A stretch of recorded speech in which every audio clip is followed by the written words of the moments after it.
Hello student, आप लोग कैसे हैं? आई होप आप लोग अच्छे होंगे।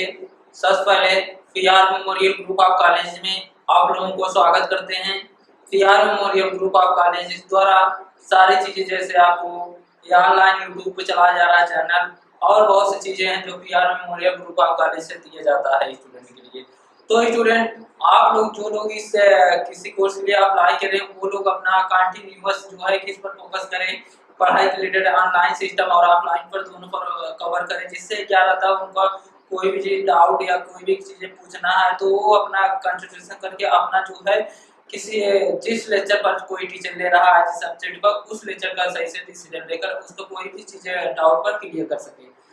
तो ऐसा सिस्टम चलाया गया है, ऐसा system PR memorial group of college द्वारा दिया जा रहा है, जिससे बच्चों के लिए बच्चों के भविष्य के लिए यदि वो क्लास में अटेंड नहीं कर पाता है उसके लिए भी इसके लिए यूट्यूब में जाकर PR memorial group of colleges में या पीआर मेमोरियल प्राइवेट आईटीआई पर सर्च करके अपना वो सारा चीजें देख सकता है जिससे वो चाहता है। यानी कि यदि आप किसी कारण नहीं आ सके, यदि किसी कारण आपका संस्था में उपस्थित नहीं है तो आप क्लासेज को मिस नहीं होगा। इसलिए पीआर मेमोरियल एक ऐसा सिस्टम चलाया ऑनलाइन सिस्टम जो कि हमेशा के लिए कंटिन्यूअस चलता रहेगा। यानी कि पर डे जो लेक्चर दिया जाता है क्लास में वो लेक्चर आपको दिया जाएगा, रिकॉर्डिंग वीडियो वो आपका यूट्यूब पर प्रोवाइड कर दिया जाएगा। जबकि अन्य संस्था में ये सारी चीजें नहीं दिया जाता है, क्योंकि सारे सिस्टम चलाने के लिए एक ऑर्गेनाइजेशन सिस्टम को ऊपर ले जाने के लिए एक इस सिस्टम पर कार्य करना पड़ता है और उस पर हमेशा कंटिन्यू लगातार करना पड़ता है, सारी चीजें तभी हो पाती है। तो स्टूडेंट, आपके लिए आपकी फैकल्टी इतने मेहनत, आपके टीचर जो है इतना मेहनत कर रहे हैं आपके प्रति, आप लोगों को परेशानी को, आप लोगों को डाउट को, तो इसलिए आपका भी कर्तव्य बनता है कि हाँ अपने टीचर की सारी चीजें माने और जिस पर डायरेक्शन में टीचर ले जाना चाहता है, जिस डायरेक्शन में आप फोकस करना चाहता है उस डायरेक्शन में आप लोग सही से मेहनत करें और उस पर कंटिन्यूअस लगातार बने रहिए। तो स्टूडेंट, हमारा यही मकसद है आपको अपने लक्ष्य, आपके आपके जो लक्ष्य है उस पर, आपका जो टारगेट है उस पर हम पहुंचाने के काबिल बनाए आपको। तो यही मेरा कर्तव्य है और यही आपको हम प्रयास करते हैं। तो स्टूडेंट, हम जैसे आप लोगों को प्रयास कर रहे हैं आगे बढ़ाने को, वैसे आप लोगों की कर्तव्य होता है कि आप लोग हमेशा उस पर गौर करें और पढ़ें और हमेशा जो है कि उस पर डिस्कशन और पूछें, यही आप लोगों का फर्ज है। ओके गाइस, तो चलते हैं अपने लेक्चर पर, जो कि आप लोगों को लेक्चर ले रहे हैं words of calculation and science में AC wave form calculation. AC wave form calculation में आप लोगों को कुछ टॉपिक आप लोगों को कवर कर दिए यानी कि पढ़ा दिए गए। अब आपको उसी के आगे आपको कुछ टॉपिक बताए गए जो कि इम्पोर्टेंट है। देखिए, एसी वेव फॉर्म कैलकुलेशन यानी कि देखा जाता है कि जब किसी एसी यानी कि अल्टरनेटिंग करंट का किसी इलेक्ट्रिक धारा का मान एवं प्रवाह की दिशा पर निश्चित किया जाता है, उसमें समय के अंतराल परिवर्तित होती है, तो उस एसी फंक्शन को डिवाइड करते हैं। तो उसी की कैलकुलेशन के आधार पर हम आप लोगों को कुछ चीजें बताएंगे, जो चीजें आप लोगों को जानना आवश्यक है और एग्जाम में आपको कंटिन्यूअस पूछ सकता है और उस पर समझ सकते हैं। तो स्टूडेंट, आगे चलते हैं अपने टॉपिक पर जो आपकी समझना है। ठीक है, देखिए स्टूडेंट, हम पढ़ा रहे हैं आज का टॉपिक जो है यूनिट जो है 7 है एसी वेव फॉर्म कैलकुलेशन। क्या AC wave form calculation? AC मतलब अल्टरनेटिंग करंट, वेव फॉर्म यानी कि देख रहे हैं जो हमारा कंटीन्यूअस पर यानी परिवर्तित होता रहता है उसे हम वेव फॉर्म कहते हैं। अब देखते हैं वेव फॉर्म की किसी मानक यूनिट को संतुलन करना। ठीक है, अब टॉपिक हमारा क्या है? टॉपिक हमारा है जो कि आरएमएस वैल्यू। जब पूछ लिया आरएमएस का पूरा नाम क्या है तो आपको बताना है रूट में स्क्वायर वैल्यू, यानी कि रूट में स्क्वायर होता है आरएमएस का फुल फॉर्म। ओके गाइस, अब इसी में फर्स्ट समझ लेते, पहले समझ लेते हैं आरएमएस होता क्या है। क्या स्टूडेंट? आरएमएस यानी कि में रूट में स्क्वायर होता क्या है? रूट में स्क्वायर वह होता है स्टूडेंट, जैसे मान लीजिए किसी एसी करंट यानी कि प्रत्यावर्ती करंट अथवा वोल्टेज के आधे समय, यानी कि एक नियम ये भी है आरएमएस के मान पर आधारित होता है। जैसे एसी का वह मान जो दिए गए समय में उतना ही ऊष्मा परिवर्तित करता है, आई की उतना ही ऊष्मा उत्पन्न करता है जितना उसे उस समय डीसी पैदा करता है, यानी कि जितना हमारा एसी फंक्शन उत्पन्न करता है उतना हमारा डीसी में ही प्रयुक्त करता है। यही हमारा आरएमएस वॉल्यूम है, क्योंकि यह हमारा एसी करंट अथवा वोल्टेज का मान प्रति क्षण परिवर्तित होता रहता है। अतः मापन करना एवं गणना में उसका आरएमएस मान ही उसका प्रयोग किया जाता है। इसे प्रभावी मान भी कहते हैं। क्या? इसे प्रभाविक मान भी, आरएमएस को क्या कहते हैं? प्रभाविक मान भी कहते हैं। अगर पूछ लिया प्रभाविक मान किसे कहते हैं, तब आप लोगों को यही बताना है कि एसी क्या वह मान जो दिए गए समय में उतना ही ऊष्मा उत्पन्न करती है जितना कि हमारा डीसी उत्पन्न करती है। क्यों होता है? क्योंकि एसी हमारा करंट वोल्टेज और करंट वोल्टेज को मान के प्रति हमारा क्षण परिवर्तित होता रहता है, जो कि मान एवं गणना में आरएमएस ही उपयोग किया जाता है, यानी कि प्रभावी मान ही उपयोग किया जाता है। ओके गाइस, अब इसका फार्मूला एक ऐसा रहता है जो कि आरएमएस पर डिपेंड रहता है। क्या होता है स्टूडेंट? IRMS 0.7071 max. लिख लीजिए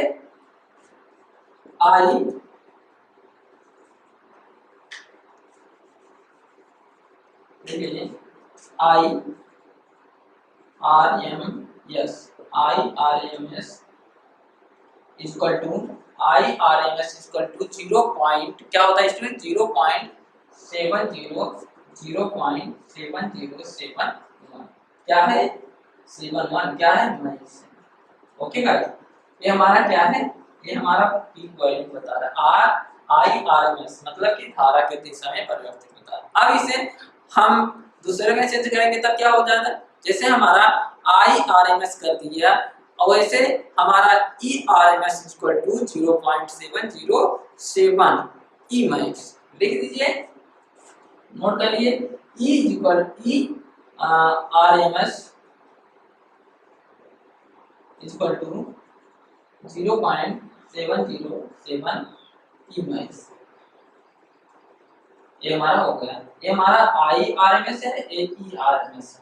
ओके गाइस, पूछ लिया इसका मान क्या है? 0.707 मैक्स होता है और ईआरएमएस का मान जो होता है इसका होता है 0.707 ई मैक्स होता है। अब नेक्स्ट पढ़ते हैं इसी के साथ आपका एवरेज वॉल्यूम। आपका सेकंड क्या है? अभी इसके बारे में आप लोगों को बता दिए हैं कि ऐसा होता है। अब नेक्स्ट हमारा है एवरेज वॉल्यूम। एवरेज वॉल्यूम है औसत मान। क्या होगा? दोबारा आपको सही से समझ में आ जाएगा और इस समय बोल भी रहे हैं, आपको लाइव चल रहा है तो आप लोग सही से समझ भी लेंगे। ओके गाइस, तो चलते हैं नेक्स्ट हमारा एवरेज वॉल्यूम। एवरेज वॉल्यूम क्या होता है? एवरेज वॉल्यूम यानी कि औसत मान वो होता है जैसे प्रत्यवर्ती करंट अथवा वोल्टेज। क्या स्टूडेंट? प्रत्यवर्ती वोल्टेज एवं करंट, प्रत्यवर्ती करंट अथवा वोल्टेज के आधे चक्र समय में तत्कालीन मानों का औसत, उसका मान औसत मान कहलाता है। यानी कि तत्कालीन मानों का औसत उसका औसत मान कहलाता है। इसमें हो जाएगा जैसे आप लोग बताए ईआरएमएस इक्वल टू होता है 0.7071 ई मैक्स। आई मैक्स यानी कि आई मैक्स में क्या है? 1 नहीं रहेगा आप लोग को, ठीक है? जैसे हमने लिखाएगा IRMS equal to 0.707 E max और नेक्स्ट हमारा क्या है? ERMS equal to 0.707 E max. Okay, ये हमारा क्या है? ये हमारा RMS value RMS. Okay guys, अब हम इसी में चलेंगे नेक्स्ट औसत मान। औसत मान कैसे निकालेंगे? औसत मान इसका क्या होता है? देखिए, औसत मान जैसे हमने आईआरएमएस कर दिया वैसे हमारा हो जाएगा क्या? वैसे हमारा हो जाएगा तब क्या हो जाएगा? I average equal to 0.637 I average कर सकते हैं या मैक्स कर सकते हैं, दोनों एक ही है। ओके गाइस, अब चलते हैं इसका लिख लीजिए यानी कि एवरेज वैल्यू लिख लीजिए। आपका फर्स्ट स्टेप आई एवरेज अगर लिखें तो इसको 60 भाषा में क्या लिखें? Average I be equal to 0 point क्या होता है स्टूडेंट, 0.637 क्या है हमारा आई मैक्स। इसी में आपको निकालना है आई मैक्स दिया, अब ई एवरेज निकालना। ई एवरेज कैसे निकालें, ई एवरेज इक्वल टू 0.637 हमारा ई मैक्स है ना, तो लास्ट में हम ई मैक्स लिखेंगे। ओके ना, इसी तरीके से हमारा इसका एवरेज मान हो गया। ठीक, नोट कर लीजिए। अब हम नेक्स्ट स्टेप पढ़ते हैं आपका पीक फैक्टर। पीक फैक्टर क्या होता है स्टूडेंट, इसे बोलते हैं पीक फैक्टर या क्रेस्ट फैक्टर। जिसे बोलते हैं क्रेस्ट फैक्टर या पीक फैक्टर, आपका दोनों एक का ही है, यानी कि एक ही है। अब पीक फैक्टर क्या होता है स्टूडेंट, उसको समझते हैं। यानी कि शिखर मान तथा प्रभावी मान का अनुपात पीक फैक्टर कहते हैं। क्या, आपका शिखर मान हो गया और प्रभावी मान हो गया, ये हमारा क्या कहते हैं, अनुपात पीक फैक्टर कहते हैं। अब इसका फार्मूला बन जाएगा, आप फार्मूला बताइए स्टूडेंट, आप लोगों को मालूम अगर हो तो। देखिए फार्मूला इसका होता है पीक फैक्टर को पी से, पीक फैक्टर इक्वल टू शिखर मान अपान प्रभावी मान, जिसे बोलते हैं, लिख सकते हैं फार्मूला के तौर पर लिख सकते हैं। इसका पूछ दिया कि पीक फैक्टर का फार्मूला या क्रेस्ट फैक्टर का फार्मूला, तब आप लोग पता रहना चाहिए। क्रेस्ट फैक्टर फार्मूला होता है इसको लिखिए, यानी कि peak factor phi F equal to लिख सकते हैं आई मैक्स अपान आई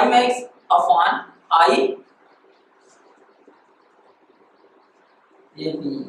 ठीक, I max equal to A B लिख सकते हैं। ये चीज क्या है पीक फैक्टर का। अगर पूछ लिया पीक फैक्टर का मान अगर निकालें इस फार्मूले के power factor E max upon I average, तो इसका मान क्या होगा, तो आप लोग निकालिए। इसका मान होता है 1/707.07 लिख लीजिए।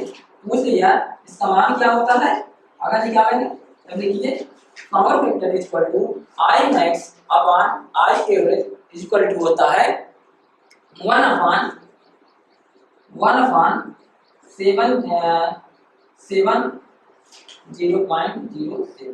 क्या है हमारा, यह हमारा मान है।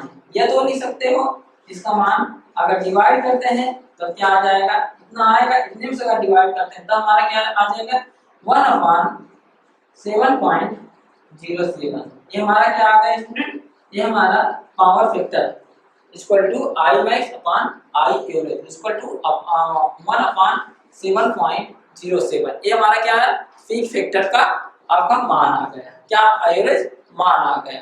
अब हम निकालते हैं नेक्स्ट पे। नेक्स्ट हमारा क्या है फार फैक्टर। फार फैक्टर क्या होता है स्टूडेंट, उसको आप लोग बताइए। फार फैक्टर क्या होता है बताइए। फार फैक्टर आप लोगों को निकालना हाई स्कूल या इंटर में आप लोग पढ़े होंगे, ये चीज दिया रहता है। ये हमारा स्टूडेंट आप लोग समझ में आ गया होगा। पीक फैक्टर का मतलब पावर फैक्टर यानी peak factor equal to I max upon I average 1/7.07। ये हमारा क्या है पीक फैक्टर। अगर हमें पीक फैक्टर का दूसरा मान निकालना होगा तब क्या निकालेंगे, सेकंड मान अगर निकालने के लिए उपयोग करें तब क्या निकले, तो हमारा जो सेकंड मान निकलेगा तब हमारा पी एफ इक्वल टू क्या लिखेंगे 1.414। ये हमारा क्या है पावर फैक्टर का सेकंड मान। ये हमारा क्या है फर्स्ट मान, ये हमारा है सेकंड मान। दो चीजें, दो कंडीशन लागू होता है। ओके गाइस, इसी फार्मूले से अब नेक्स्ट पढ़ते हैं फार फैक्टर। फार फैक्टर क्या होता है स्टूडेंट, से बोलते हैं प्रभावी मान या औसत मान का अनुपात फार फैक्टर कहलाता है। फार फैक्टर किसे कहते हैं स्टूडेंट, जो हमारा प्रभावी मान और औसत मान का अनुपात फार फैक्टर कहलाता है। इसका फार्मूला क्या हो जाएगा स्टूडेंट, इसका फार्मूला होता है फार फैक्टर इक्वल टू प्रभावी मान अपान औसत मान। लिख लीजिए form factor equal to form factor आप कह दीजिए फार फैक्टर क्या होता है, प्रभावी मान अथवा औसत मान का अनुपात फार फैक्टर कहलाता है। फार फैक्टर फार्मूला क्या होता है, फार फैक्टर जिसे बोलते हैं ये पीएफ इक्वल टू क्या, औसत मान, यानी कि औसत मान या प्रभावी मान, प्रभावी मान अपान औसत मान, औसत मान, यह हमारा क्या है पावर फैक्टर। अगर इसे पावर फैक्टर इक्वल टू प्रभावी मान अपान औसत मान, इसका अगर पूछ ले कि इसका मान क्या होता है, तो इसका मान होता है पावर फैक्टर, पावर फैक्टर का 1.11, 1.11 किसका power power factor, power factor या अपान प्रभावी मान अपान औसत मान, ठीक है, ये हमारा पावर फैक्टर, सॉरी ये जो है पावर फैक्टर हम लिखे पावर फैक्टर एफ एफ, ठीक है, पावर फैक्टर, ओके। अब नेक्स्ट बढ़ते हैं, इसी में जो है अगर एक फार्मूला के तौर पर पूछे तब क्या बताएंगे, तब हमें आई मैक्स इंटू 0.707, अभी आप लोग बताए थे 0.707, लिख लीजिए पावर फैक्टर,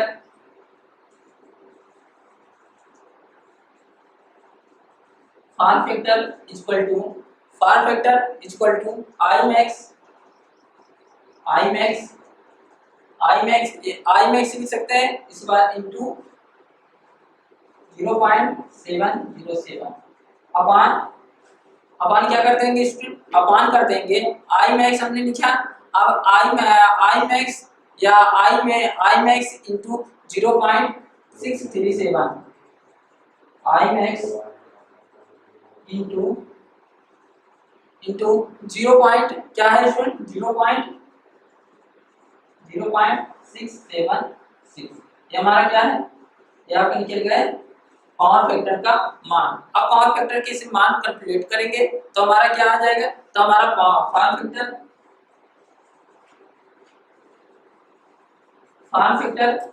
इक्वल टू 1.11, ये हमारा मान निकलेगा, ठीक है। यदि पूछ लिया एग्जाम में कि पावर फैक्टर का मान क्या होता है, तब आपको 4 ऑप्शन दिया रहेगा, 4 ऑप्शन एक ऑप्शन राइट करना है, तो आपका पावर फैक्टर का मान, पावर फैक्टर का मान 1.11 होता है, ओके गाइस। अब नेक्स्ट बढ़ते हैं, करंट का वेग जिसे बोलते हैं velocity of current, velocity current of क्या होता है स्टूडेंट, उसको बताइए। वेलोसिटी उसे कहते हैं जो चालक में से करंट प्रवाह की गति प्रकाश की तरंगे की गति के इक्वल होता है, यानी कि बराबर होता है, अर्थात है इसका जो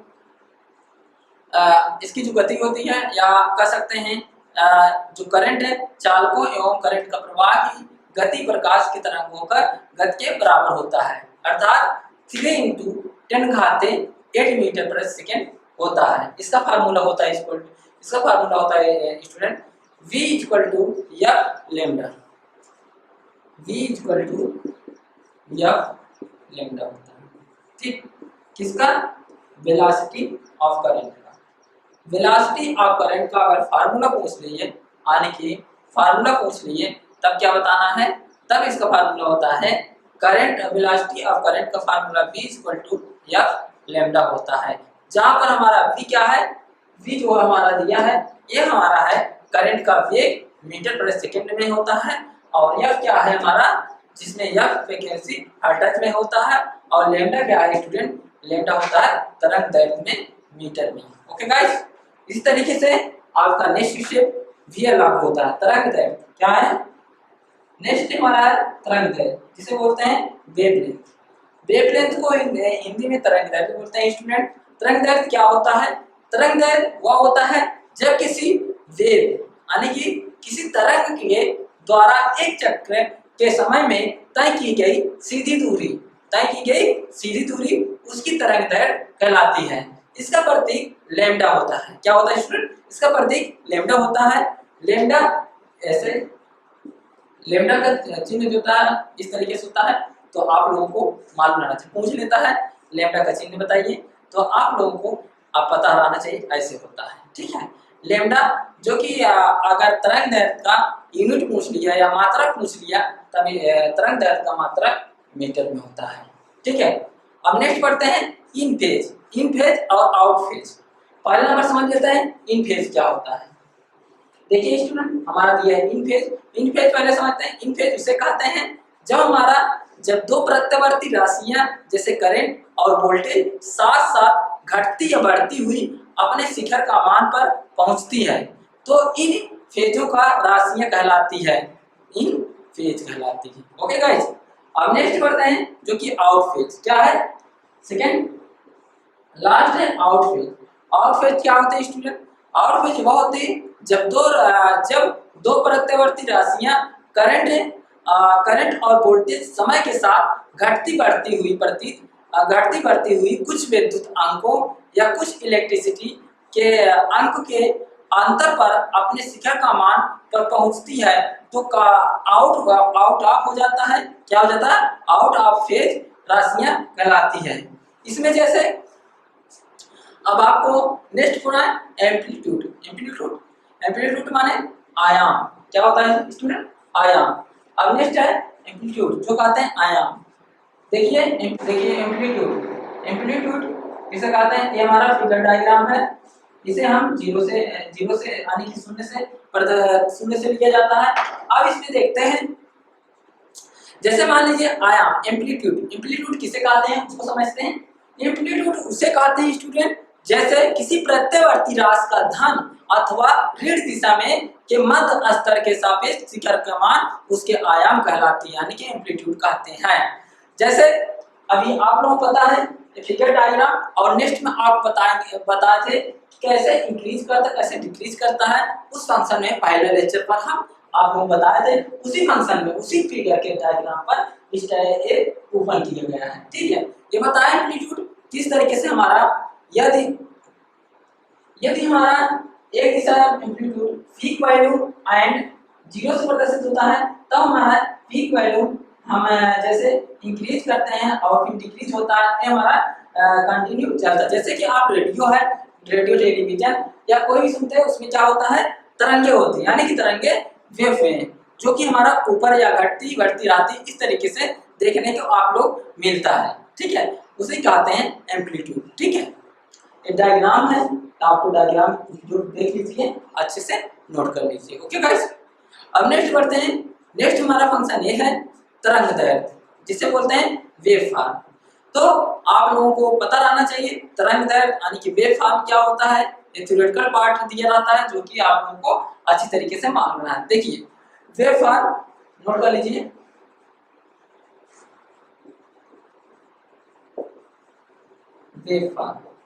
वेव फॉर्म को हिंदी में क्या कहते हैं स्टूडेंट?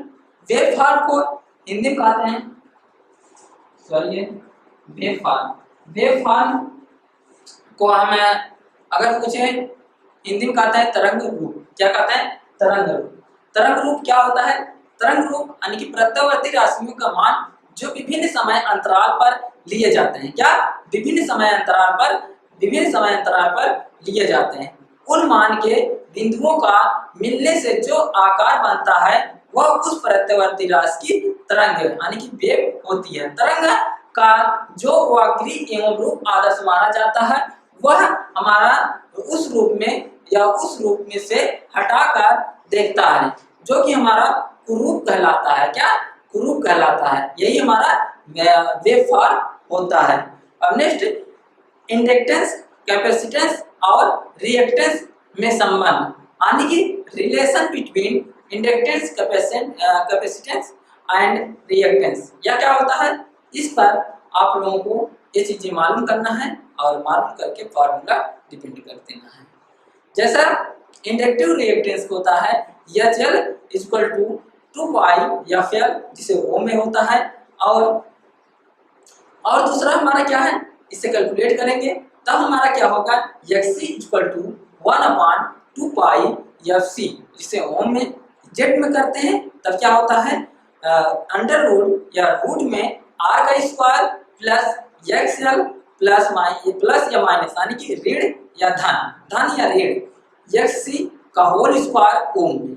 अब पावर फैक्टर, पावर को निकालने के लिए क्या करते हैं? ये अधिक पूछता है। क्यों? क्योंकि power P equal to BI cos Y होता है। लिख लीजिए V, नोट कर लीजिए फार्मूला, आप पूछ सकते हैं P equal to BI cos phi, vi cos phi क्या है? पावर का है। किसने किसका है? पावर का है। अगर पावर पूछा तब क्या होता है? vi cos phi, vi cos phi के और कैलकुलेट करेंगे तब क्या होगा? vi r अपॉन z क्या होगा? r upon z, r upon z को अगर हम वाट में बदलना चाहें तो हमारा क्या होगा? i के स्क्वायर r वाट। ठीक, ये हमारा निकल का आ गया। ठीक है स्टूडेंट, इसको नोट कर लीजिए, ये चीजें आपको इंपॉर्टेंट क्वेश्चन पूछ सकता है एग्जाम में, जो कि आना चाहिए आपको। तो आज तक हम लेक्चर ये यूनिट आपको समाप्त कर दिया है। अब आपका नेक्स्ट लेक्चर नेक्स्ट यूनिट के साथ लेंगे। ओके गाइस, तो आप लोग इसी तरीके से सारा चीजें नोट डाउन कर लीजिए, सारा चीजें पढ़िए, रीडिंग करिए, तो आप लोगों को वो सारी चीजें जो भी आपको प्रॉब्लम होता है, नहीं समझ में आता, वो आप टेक्स्ट मैसेज या हमसे जो है ग्रुप में संपर्क करिए या गूगल मीट से संपर्क करके किसी द्वारा कांटेक्ट करके आपको सही तरीके से बताएं। लेकिन जो चीजें एग्जैक्ट में आप लोग बता दें वो आपको सही तरीका है। यदि आपको एक बार समझ नहीं आता दोबारा भी वीडियो देख सकते हैं, यानी कि एनी टाइम देख सकते हैं। ओके गाइस, तो आज के लिए क्लासेस यही समाप्त करते हैं। नेक्स्ट यूनिट के साथ स्टार्ट करते हैं। Thank you so much.